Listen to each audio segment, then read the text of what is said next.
in a million years teach my girls that they have to grow up to be reliant on a man, as you can well imagine. I would never teach my son that he should be attracted. But Tracy, you're the same one. You're the same one who bragged that she's so strong and so tough and doesn't need a man's money. Yet you're taking alimony. I have 3 children. Okay, Mark. Who work. You know what, So, Lauren, but you don't need a man's money. All right, well, that's it. Yeah, he wrecked her with the last part. Today, we have many examples of women who bought into the feminist narrative. For example, a 50-year-old woman who's extremely successful as an entrepreneur and CEO, and deeply regrets following feminist advice in her 20s. She regrets it because, after her successful day at work, when she comes home to an empty place where there's no husband and there are no children, she doesn't feel happy. She feels as if she's messed up. She feels lonely and angry at the fact that now she's 50 and doesn't have the chance to find a husband, have children, and raise them. She feels like her life doesn't have any meaning and that she has no purpose. After all the success she's had, she feels that there isn't anything else except work to look forward to. She doesn't have anyone to go on vacations with, celebrate birthdays with, or share her joys and sorrows with. She sees people around her with families having joyful times together, celebrating each other, watching the children grow, being there for their partners, and having a lot of love in their lives. She gets up and she says, Patrick, this is very hard for me to say this. And let me tell you why it's very hard. I said, what's that? She says, ever since in high school, I wanted to prove to men that I can beat them. So when I graduated high school and college, I opened up my salon. We do very well. I've made millions of dollars. My people and my work that work at the salon, they do very well for themselves. I drive a nice car, I have a nice house, I have money, I have millions. I don't worry about any of that stuff.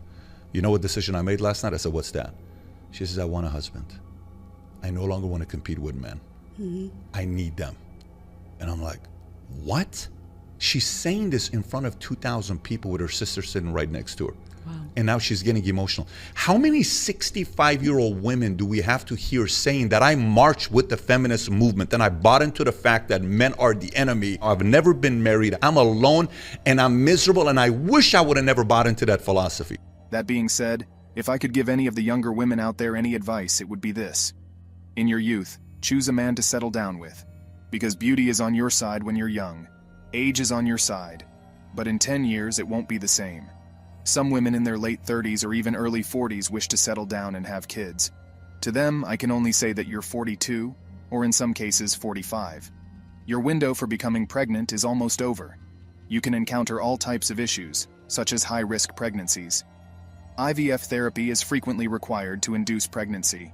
The most crucial thing younger women can do is show interest in a man's future rather than his current financial situation.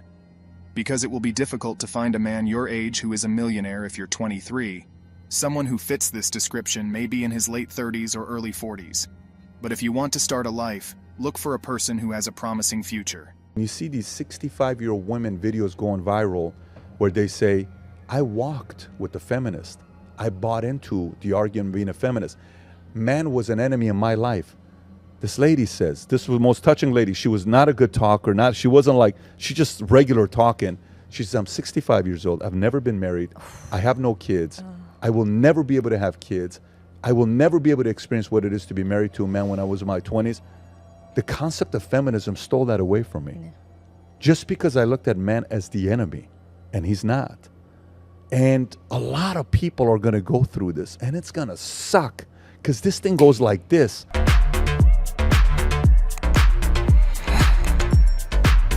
Patrick Bet-Davis recalls a 65-year-old woman regretting her life's choices and sharing how feminism taught her that men were the enemy. And because of that, the woman never got married, never had any kids, and only realized when she was older how she'd missed out on the most important aspect of life, which is having a family of her own, having a man by her side, and raising her own children. She basically said that feminism gives women the wrong ideas about the world, about the role of men in women's lives, and how wrong it was to take away a whole side of life that women often forget is the most important for everyone to experience.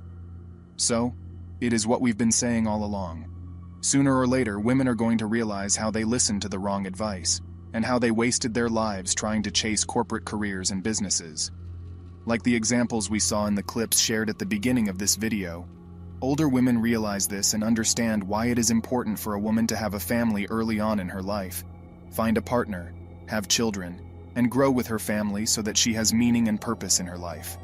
Because what happens is that when women only focus on their careers, they miss out on a more intrinsic purpose that nature intended for them. The purpose comes with having a man in her life and having her children. I say it again and again, and I'll say it still.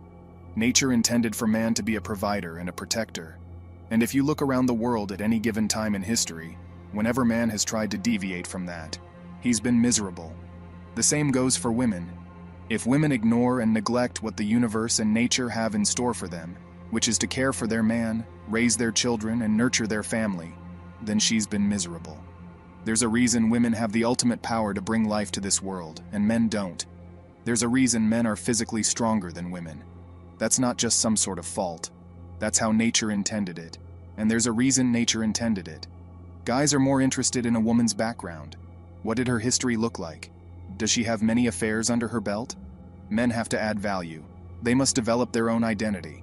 If a woman is going to compromise and climb the corporate ladder and then at 42 decides she's ready to have children, she will have a difficult time finding a man since many men are not interested. Women need to maintain their value and make sure that they give something of value to a guy. They are more drawn to someone who is more likable, younger, and has less baggage. Feminism has really made it impossible for women to grasp these ideas because it constantly bombards women with this thought that they need to be independent and that they don't need any men in their lives. Feminism uses popular culture such as movies, television series, documentaries, talk shows, the news, books, music, comic books, podcasts, social media, and social media influencers to perpetuate this thought that a woman who spends her prime years laboring in offices and building wealth are real women, and that they're the women every other woman should follow the example of.